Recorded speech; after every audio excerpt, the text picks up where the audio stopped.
Hello friends, welcome back to my channel. And आप कैसे हैं? आई होप आप सभी लोग बहुत अच्छे होंगे। और आज मैं फिर इस वीडियो में समस्या को लेके आई हूँ जो शायद हम लोग अक्सर ये गलती करते हैं जो हमें नहीं करनी चाहिए। तो ऐसी वो कौन सी गलती है ये मैं इस वीडियो में बताऊंगी। तो है कि हम पेरेंट्स ऐसी गलती कर जाते हैं कि हम बच्चों को जो है कभी कभी बातों ही बातों में जब हम उन्हें डांट लगाते हैं तो कुछ ऐसे शब्द बोल जाते हैं जो उनके मन पे बहुत ही गहरा असर डालती है।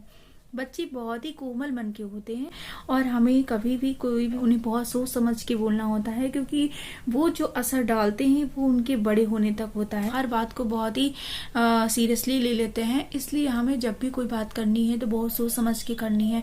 तो ऐसी वो कौन सी बातें हैं जो आपको बच्चों के सामने नहीं करनी है या किस तरीके की एक्टिविटीज है जो बच्चों के सामने नहीं करनी है, तो मैं आज वही डिस्कस करने वाली हूँ। पहला मेरा पॉइंट है कि आप कोई बच्चों से ऐसा मत कहिए कि लड़कियां ऐसा करती हैं, लड़के ऐसा नहीं करते हैं, लड़के ऐसे करते हैं, लड़कियां ऐसे नहीं करते हैं।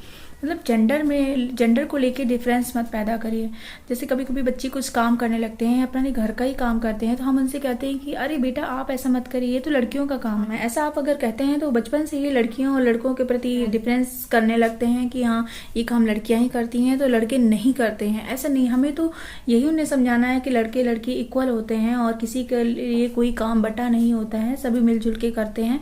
तो अगर बचपन से आप इस तरीके से लड़के से बोलते हैं तो वो लड़कियों के प्रति जो उसकी सोच होती है वो बदल जाती है। ऐसे ही अगर आप गर्ल्स के लिए यूज करते हैं कि नहीं आपको पढ़ने लिखने का इतनी जरूरत नहीं है, आप घर का काम सीखिए, वही आपके लिए वैल्यू है, आगे जाके आपको यही सब करना है, तो लड़की का असर करता है उनके मन पे कि जो है हमारे लिए पढ़ाई से ज्यादा हमारा घरेलू वर्क है। तो आप ऐसी बातों को बोल के भी उनके सामने ना करिए। जेंडर के बारे में जो एक डिफरेंस है वो पैदा मत करिए। उनको यही शो करिए कि सब लड़का है लड़की सभी इक्वल होते हैं और सभी काम सभी के लिए समान होते हैं। सेकंड मेरा पॉइंट है कि जब भी आप बच्चे से गुस्सा हो जाते हैं तो आप कभी कभी गुस्से में कहते हैं ना कि मैं आपसे बात नहीं करूंगी, जाइए, और ऐसे में आप बात करते भी नहीं है। कभी कभी कुछ पेरेंट्स होते हैं जो बहुत जल्दी ही पैचअप कर लेते हैं, बट कुछ पेरेंट्स होते हैं बहुत ज्यादा सीरियस लेके उसमें गुस्सा हो जाते हैं, काफी लॉन्ग टाइम तो बात नहीं करते। बट ऐसा मत करिए प्लीज, क्योंकि ऐसे क्या होता है बच्चे ना आपके साथ बॉन्डिंग बना के कुछ बहुत सारी बातें शेयर करते हैं, बट जब आप उनसे बात ही नहीं कर रहे हैं तो बहुत सारी प्रॉब्लम्स नहीं शेयर कर पाते हैं, आपसे बहुत सारी बातें नहीं शेयर कर पाते हैं। ये जो एक पीरियड होता है उनके बीच, ये जो आपके बीच में जो डिस्टेंस पैदा हो गई, इससे क्या होता है कि तीसरा व्यक्ति फायदा उठाता है। तीसरा व्यक्ति अगर आपके बच्चे को कुछ भी गलत एक्टिविटीज सिखाता है या फिर उससे भड़काता है तो वो उस चीजों को बहुत जल्दी मान जाता है, क्योंकि उसे कोई सही गलत बताने वाला होता ही नहीं। वो जिससे बात अपनी शेयर कर रहा होता है वो तो उससे गुस्सा है, बात नहीं कर रहा है। तो प्लीज आप इस तरीके से एक्टिविटीज बिल्कुल मत करें कि हाँ मैं आपसे बात नहीं करूंगी, अब मैं आपसे गुस्सा हूँ। आप गुस्सा भी होइए, बात भी ना करिए, मगर उसको गुस्सा और बात ना करने का जो एक टाइम पीरियड है उसे बढ़ने मत दीजिए। आप बहुत जल्दी उसे पैचअप कर लीजिए। जैसे कि अगर सुबह गुस्सा हुए ना दोपहर को ही पैचअप कर लीजिए। हर मेरा पॉइंट है कि आप दूसरे बच्चों से तुलना ना करें और खुद से तुलना ना करें। जी हाँ, बच्चे सभी डिफरेंट होते हैं और सभी बच्चों की जो क्वालिटी होती है वो भी डिफरेंस होती है, कैपेसिटी डिफरेंस होती है। तो हम बच्चों को एक जैसे जज नहीं कर सकते हर बच्चे को कि हमारा बच्चा जो है 100% मार्क लाया।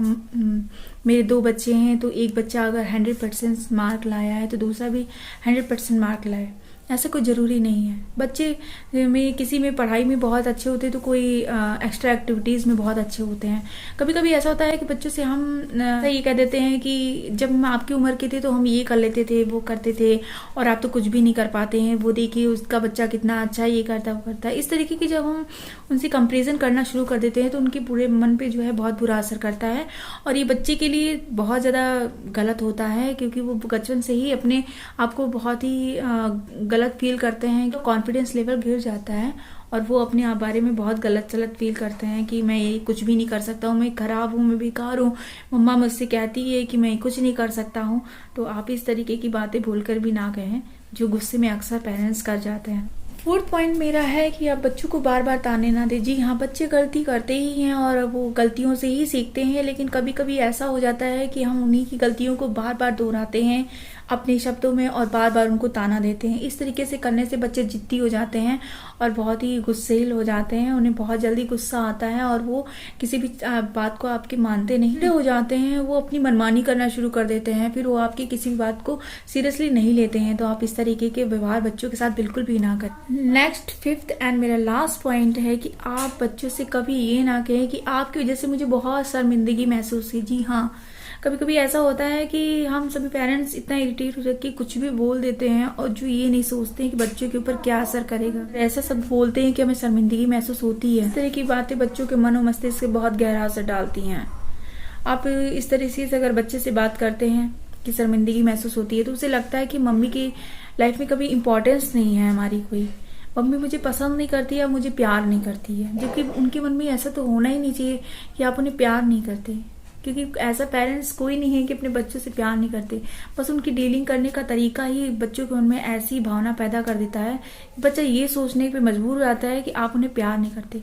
तो आप ऐसी कोई बात मत कहिए जिससे उनके मन पे बहुत बुरा असर पड़े, उनका कॉन्फिडेंस जो लेवल है वो भी बहुत डाउन हो जाए। नहीं, आपको उनका कॉन्फिडेंस लेवल हमेशा बढ़ाना है, तो आप इस तरीके की कोई बात बच्चे से मत कहिए। फ्रेंड्स, ये मेरे कुछ ऐसे पॉइंट्स ज्यादा इफेक्टिव हो सकते हैं आपकी लाइफ में। अगर आप भी अपने बच्चे को कुछ गलतियां करके इस तरीके से डील कर रहे हैं तो प्लीज वहीं पे स्टॉप हो जाइए। और अगर ये वीडियो आपके लिए हेल्पफुल है तो प्लीज लाइक शेयर सब्सक्राइब जरूर करिएगा और मुझे उससे बहुत ज्यादा मोटिवेशन मिलता है। मिलते हैं इसी तरीके के नेक्स्ट वीडियो में, तब तक के लिए बाय बाय।